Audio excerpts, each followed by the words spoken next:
What's up, everybody? I'm the Nerf modding nerd, and this is Nerf News episode 42. So starting off today, we have a new XD Rampage, I guess you could call it, given that this is the general XD paint theme with like the XD Retaliator and the XD Triad and stuff like that. But this is a new Rampage. It's the exact same blaster functionally and everything, except for a new color scheme for the blaster itself. Instead of the 25-round drum, it comes with an 18-round stick mag and 18 elite darts instead of 25, of course, and it comes with a Retaliator stock. I do think this looks pretty nice with the Retaliator stock and everything, because it nicely lines up, but frankly, it would have been nice to see a Raider stock or something like that had been repainted into the same way so it looked just as nice, because the Retaliator stock is utter crap.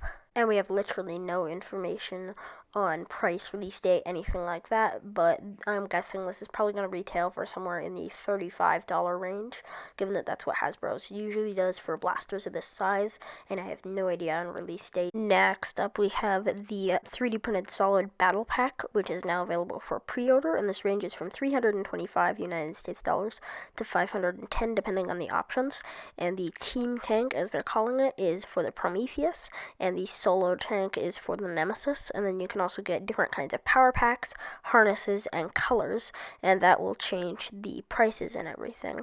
And it looks pretty cool. I am in no way going to get this or anything because it's way too expensive, but it does look pretty cool if you love running your Prometheus or your Nemesis and you just can't run out of rounds ever. So this is going to hold something like 4,000 rounds for the solo tank, so around 8,000 for the double tank for the Prometheus, which is a lot of rounds. Next up, we have a new blaster from Adventure Force, and this is the Liberator. It is a spring-powered pump-action ball blaster, which is, of course, Nerf rival compatible. And this is kind of like the Chronos, but not really. It has an internal magazine that you load in when you pull the pump handle back, and it loads in from the bottom. After you pull the pump handle back, then you push it forward and you can fire the capacity. And this is retailing for $17.97 or 18 United States dollars, and it comes in their normal blue color scheme with the green, red, and blue color markers that you can attach to the side to denote your team. Next up, we have a few new Alpha Strike blasters that we haven't seen before, and Jared said in his recent video on the Alpha Strike blasters with Drac, I believe it was, that there are a few blasters that will not be releasing in the US, so I believe that these are some of those, but I have no confirmation on this.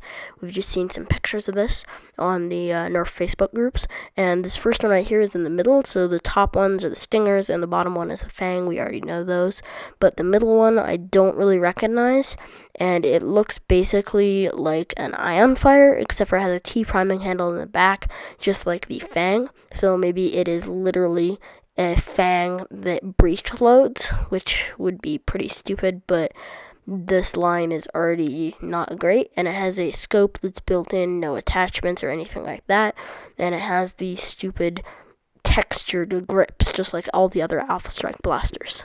And on that note, this is another Alpha Strike blaster that we haven't seen before. I'm sorry that the image quality on here is crap, but this is another Alpha Strike blaster, so this one looks like it may be a sledge fire type thing, so you pull back on the black piece, which is clearly a priming handle, and then maybe pull the barrel down and load in some darts, and then push it back up and fire, and I've never seen this before. I think it looks pretty interesting, and I think it is probably going to be a shotgun, or at least a barrel that pops down and back up. It also has a built-in scope and dart storage for 6 darts on the back, which again makes me think that it's a 3-dart shotgun, but I have no confirmation on any of this. So unfortunately, that is going to be it for Nerf News episode 42. If you enjoyed, please like, share, and subscribe for weekly Nerf News, mods, reviews, and more. I'm the Nerf modding nerd, and I'll see you next time.